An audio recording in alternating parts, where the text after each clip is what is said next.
அதாவது தாய்மொழியில் படிச்சுட்டு ஜெர்மன்காரன், ஜப்பான்காரன், சீனாக்காரங்கெல்லாம் முன்னேறிக்கிட்டு இருக்காங்க. ரஷ்யாக்காரங்க, அமெரிக்காக்காரங்க, இங்கிலாந்துக்காரங்க, லண்டன்காரங்க, பின்லாந்துக்காரங்க இவங்கெல்லாம் முன்னேறிக்கிட்டு இருக்காங்க தாய்மொழியில் மட்டுமே படிச்சுட்டு. இந்த இந்தியாக்காரங்க எந்த மொழியில் படிக்கணும்னு சண்டை போட்டு கிடக்குறாங்க பாருங்கள். நீங்கள் தாய்மொழியில் தான் படிக்கணும் அப்படின்னு இங்கே ஒருத்தர் சொல்கிறாரு. அதாவது அவர் இந்த உலகத்தில் இப்போ நான் தாய்மொழியில் தான் படிக்கணும்னு நான் சொல்கிறேன். இந்த மக்களுக்கு அப்போ நான் என்னென்னா அறிவுடையவர்னு நான் நினச்சிக்கிறதா? இந்த மக்களுக்கு இந்த மக்கள் அந்நிய மொழியில் படிக்கிறாங்க. கண்டிப்பாக அது தப்பு தான்.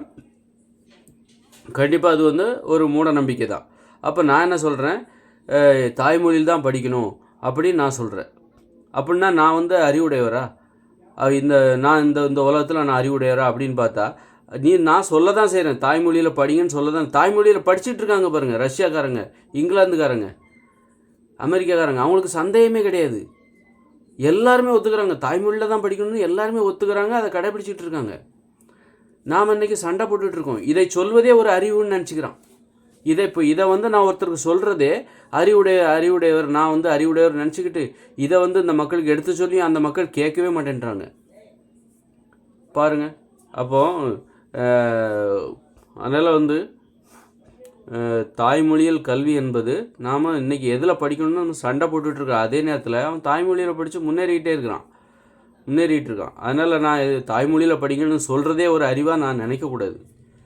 புரியுதுங்களா? அதுவே சொல்கிறதும் சரி, அதை நீங்கள் கேட்காததும் சரி. இந்த மக்கள் கேட்காம ஆங்கில வழியிலே படிச்சுட்ருக்காங்க பாருங்கள். அதுவும் முட்டாள்தனம். நான் சொல்கிறது நான் சொல்கிறேன். அப்போ இந்த மக்களை விட நாம் வேணால் அறிவாளியாக தெரியலாம் தவிர, ஆனால் அந்த தாய்மொழியில் படிச்சுட்டு இருக்கான் பாருங்கள். கொஞ்சம் கூட சந்தேகம் இல்லாமல் தாய்மொழியில் தான் படிக்கணும்னு சொல்லிட்டு படிச்சுட்டு இருக்காங்க பாருங்கள். அந்த ரஷ்ய மக்கள், ஜெர்மனி மக்கள், பிரான்ஸ் மக்கள், அவங்கெல்லாம் எவ்வளோ பெரிய அறிவாளிகள் நினச்சி பாருங்கள். அவங்க தான் மேலான அறிவாளிகள். அவங்களுக்கு சந்தேகமே இல்லை.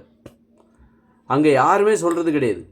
ஜெர்மனியில் யாருமே சொல்கிறது கிடையாது. ரஷ்யாவில், ஜப்பானில் தாய்மொழியில் தான் படிக்கணும்னு சொல்கிறதே கிடையாது. அவங்க அதைத்தானே செஞ்சுக்கிட்டு இருக்காங்க. அவங்க அதுதான் நம்ம செஞ்சிகிட்டு இருக்காங்க.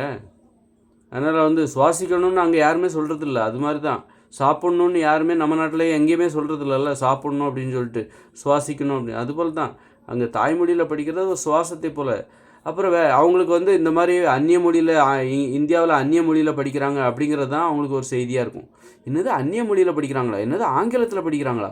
எப்படிப்பா புரியும் அப்படின்னு கேட்குறாங்க. ஜப்பான்காரங்க என்ன கேட்குறாங்க, இந்தியர்கள் ஆங்கில மொழியில் படிக்கிறாங்களா? அவங்க தாய்மொழி என்ன ஆங்கிலமா? எப்படிப்பா பாடம் புரியும்? அது என்ன இது அப்படின்னு, ஐயோ வித்தியாசமாக இருக்குது, அடா பைத்தியக்காரத்து பயிலுங்களா, அடா முட்டா பசங்களா அப்படின்னு சொல்லிட்டு அவன் நினைக்கிறான். ஜெர்மனிக்காரங்க நம்ம இந்தியர்கள்லாம் ஆங்கிலத்தில் படிக்கிறாங்க அப்படிங்கும்போது சிரிக்கிறாங்க. என்ன இது வித்தியாசமாக இருக்குது, வினோதமாக இருக்குது, என்ன குழந்தைங்க கூட இந்த மாதிரி பண்ண மாட்டாங்க அப்படின்னு பார்க்குறாங்க.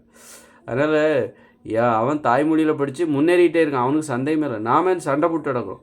நாம் ஒரு மொழி பத்தாதுன்னு. அதாவது நாம் ஆங்கில மொழி கூட, இன்னும் நீ ஃப்ரெஞ்சு கற்றுக்கோ, ஹிந்தி கற்றுக்கோ, நிறைய மொழி கற்றுக்கோ அப்படின்னு சொல்லிகிட்டு இருக்காங்க. என்ன சொல்கிறது?